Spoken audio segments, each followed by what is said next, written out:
Welcome back to the Crochet Crowd as well as yarnspirations.com. I'm your host Mikey. Today we're going to work on a picture frame border. This could be applied to any afghan that you have. This is can either do a rectangle or a square, doesn't matter, and it's a matter of doing 7 layers of rounds, or 7 rounds in order to get this. We're going to be doing some back loop work today, and we're going to be doing a nice thick border. It does remind me of a picture frame, and you can apply this to particular any kind of afghan that you wish. Now if your afghan is already buckled, this will continue to buckle, but if your afghan's flat, this will stay flat just like you see here. So it doesn't impede or buckle up your work when doing this particular border. So a little bit more information is that you're going to continue to use the same yarn and same size hook that you were working with on your particular project in order to get this look. So let's just continue to work through the picture frame border just like so. So let's begin the first round. There are 7 rounds in this particular project that we're going to do, and we're going to start off with the slip stitch or slip knot onto the needle, or onto your hook, sorry, I've been knitting. And what we have here is that we have a corner just like you see. It can be any type of afghan, it doesn't have to be a granny in order to get this look. So I'm just gonna go right into the space, and it's about honoring the corners in order to keep everything in balance. That's what keeps it from not buckling. So let's just join it with the slip stitch.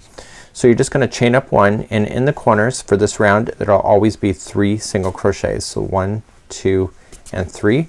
Notice how I'm burying in this loose end as I go. So each one of the stitches going across will all be 1 single crochet just like you see. So in the chain 1 spaces, if you have those on your grannies, just go around the space. It's just easier, and then continuing along, and I'm burying in that loose end as I go just like you see.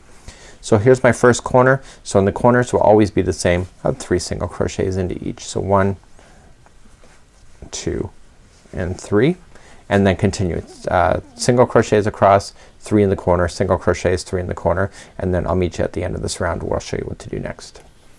So as I come up all the way around, remember that the first corner that we started with is actually done, and so you're just gonna slip stitch to the top of the first single crochet like so, and then that's it. Okay, so I'm gonna change my colors, and what I want to do is that I want to change to something new.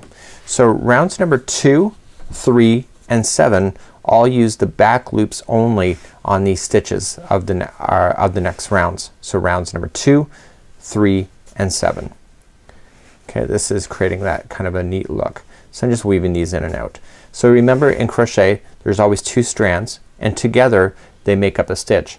Go in the front strand of the 2, that's front loop, and go into the back one is back loop, but together they say they're a stitch.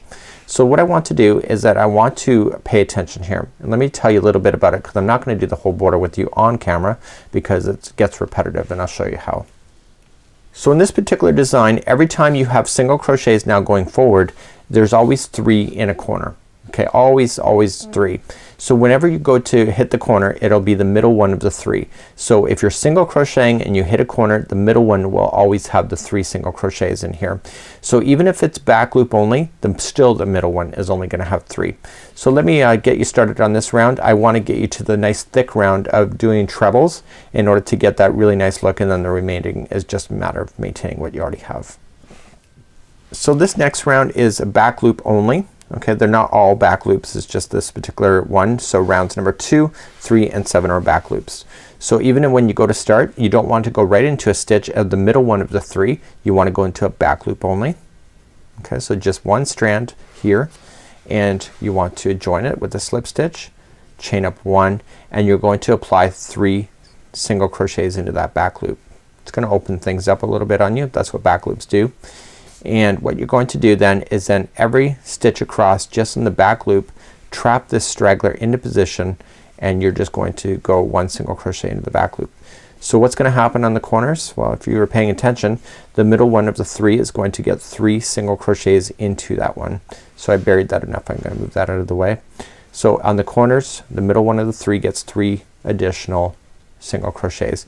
That allows that to turn that beautiful corner that you need. Okay? So it's gonna be the next one. So it's right here, and so the next one is right here. So it's gonna be 1, 2, and 3, and continuing along, and you're just gonna do that. So what I want you to do is get yourself all the way back here. We're gonna do 1 more layer of single crochets in the back loops, and then we're gonna get to that fun stuff of the big thick border. So when you get all the way back around, you're just still single crocheting into the back loop only. Remember the corners have 3, and then you're just going to join it to the top of the beginning single crochet like so. So that color's done. So you can bring any color back that you wish, and we're going to apply single crochet once again into the back loop only. So this is round number 3. I'm just weaving in these ends here. So you can have fun with the colors if you want to, and really highlight some accenting colors for this kind of idea. So again, if you want to start off and you want to do another kind of color, then you can bring back something else. It's up to you. It's your creativity. So round 3 is about the back loops of the single crochets. So going into the back loop of the middle one of the 3 of a corner to get started again, and you're going to make that initially a corner. So join it, chain 1 and 3 single crochets back into the back loop only. So you're just gonna single crochet again in the back loops only, going all the way around. What are you gonna do on the corner one, the middle one of the 3? It's gonna be 3 back loops, 3 single crochets in the back loops as well into that corner one, so the middle one of the 3. So continue to do that all the way around, and when I come back then we'll start that thick part of doing the trebles all the way around. So now that I'm all the way back around, just join it to the top of the first single crochet and you're finished that round. So you can see that you can just do borders like this and not have to worry about anything else if you don't want to, but if it's the picture frame you want to continue forward. So we're just gonna fasten off this color, and then we're gonna bring on a new color, and this one will be all trebles. But I really want you to pay attention now what you've already done, because you've just learned how to single crochet around. Every one in the corner will always have 3 single crochets going forward.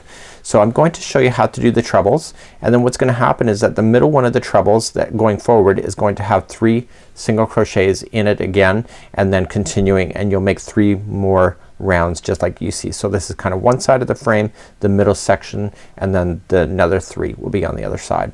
So let's show you how to do trebles next. So let's do the treble round. Treble, treble, treble, treble was my middle name. So here we go. So we got the yarn in, got it on the hook.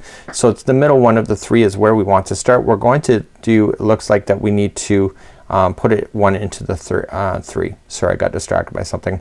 So middle one of the 3, you're going into both loops. Okay, so we had been doing single crochet in the back loops, but now we're gonna go into both. So it's just a stitch, and you're going to just join it first, and you're going to chain 4. That counts as a treble. So 1, 2, 3, and 4. So every one of the middle one of the 3 is going to get the same thing. It's gonna get 7 trebles, but this counts as already one of them. To treble, wrap that hook twice into the same stitch, and you're going to pull through 2, 2, and 2. So wrap twice and in. So a lot of people don't really like trebles in the sense that that double wrapping feels like it takes forever, but you're working on your project and you're gonna get that distance that you want, that big thick border that you want, so much more quicker by just investing in that time, that extra wrap that you have to do. Just like you see. Okay, so you got 1, 2, 3, 4, 5, and 6. Go for that 7th and then just move along. So then continuing along, okay, so every stitch is just gonna be 1 treble each, except for the middle one of the next 3 is going to get 7 once again. You get that? Okay, so what's gonna happen is you're gonna come all the way back here, and then you're just gonna fasten off, and then you're gonna do these colors once again if you want to keep it uniform to each other. So when you get to the corners, the corner one is the 4th one in, so there's 7 here. So 1, 2, 3, and 4. That's your corner here. So there'll be 3 single crochets right in that corner, and then continuing. So you're gonna notice it's gonna at first when you go to do this, you're going to notice that it's going to just kind of look like it sweeps around, but then you reestablish that corner the next time that you come back to it, just like so. And so then you can finish it off just like that.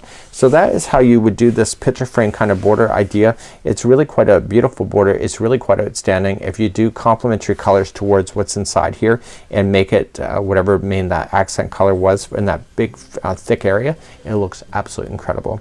So until next time, I'm Mikey on behalf of Yarnspirations as well as the crochetcrowd.com. We'll see you again real soon. Bye bye.